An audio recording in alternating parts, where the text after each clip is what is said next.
Hi, I'm Aken from Alotau, Minwe Province, Papua New Guinea. Demonstrate to you a PNG traditional dish called Mumu. Mumu is actually the cooking of food over hot stones.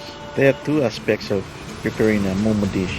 One is the preparation of the pit, the stones, and the fire. So you have to make the Mumu pit laden with stones as a bed for the passers. Use splinters to make the fire, and then when the fire kicks in, add a bigger wood, then your stones. And also maybe if you want more flames, add coconut shells or coconut fronds. Once the firewood starts burning, it will heat up the stones, and we let it until all the wood burn out, and then the stones will be by then really red hot. You can start wrapping the vegetables and the meat.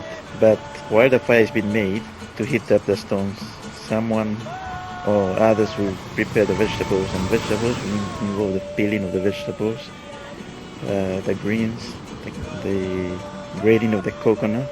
So once that is done, size up your wrappers, the foil. Then you can join them. If it's not big enough, you can join them. And then once that is done, warm up the banana leaves, and then because why you have to warm up the banana leaves is to make them soft and tender. And then lay them over the foil. It's just to add a bit of flavor to it. The banana leaves are actually there to add a bit of flavor and also to secure the food in the foil. And then you can add your vegetables, your meat and your greens, your spices, as we have mentioned, garlic, ginger, onions, and a bit of chili if you want to, the salt, stock cube. Then squeeze the juice out of the grated coconut, which you only get a milk, just a bit of it, it's garnishing it. Once that is done, you can now wrap it up. Sometimes it may be 2 or 3 parcels, but in this case we have 2.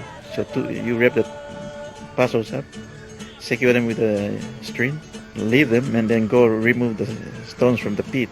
But don't remove the stones at the bottom where they form the bed. So once all the stones are removed, you can now lay the parcels on, put back the stones over the parcels to really cover them up properly. You can let it there to sit in there and cook for minimum 2 hours, or depending on how hot the stones are, maybe an hour, but usually it's between 2 and 3 hours. But also it's also, note this, that it's not nice to make mumu on a windy day, because the wind actually makes the stones go cold quickly. So you have to also make a side fire. If you're making mumu on a windy day, make a side fire. And it's like an auxiliary genset that gives power to your main engines. So the purpose of the side fire is to reheat more stones to supply to the 2 parcels.